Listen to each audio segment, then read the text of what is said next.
બાળમિત્રો, આજે આપણે બોર્ડ પર લખેલા પ્રશ્નોની ચર્ચા કરીશું. તમે તમારા જૂથમાં વિચારશો અને જે ગ્રુપને કહેવામાં આવે તે જવાબ આપશે. શું તમે ક્યારેય સાપ જોયો છે? ક્યાં? હા લાલા, મેં ખેતરમાં સાપ જોયો હતો, મારા ગામ પાસે પણ. ખૂબ સરસ. ગામ, ખેતર અને જંગલમાં જોવા મળે છે. શું તમે તેનાથી ડરો છો? કેમ? હા, અમે ડરીએ છીએ કારણ કે સાપ ક્યારેક અને સાપ અચાનક દેખાય તો ડર લાગે. બરાબર, પરંતુ બધા સાપ ઝેરી હોતા નથી. શું તમે માનો છો કે બધા સાપ ઝેરી હોય છે? ના લાલા, બધા સાપ ઝેરી નથી. કેટલાક સાપ બિનઝેરી હોય છે. ખૂબ સરસ. સાચું છે, બધા સાપ ઝેરી નથી. શું તમે બીન વગાડતા જોયા છે? ક્યાં? હા, અમે રસ્તા પર મદારીને બીન વગાડતા જોયા હતા અને સાપ બીન સામે ઊભો રહેતો હતો. સરસ. અવલોકન. પ્રકરણ 1 માં તમે જોયું કે સાપને કાન હોતા નથી.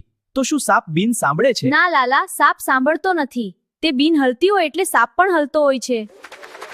આજે આપણે શીખ્યા કે બધા સાપ ઝેરી નથી અને સાપ સાંભળતો નથી, તે જમીનની ધ્રુજારીથી સાંભળે છે.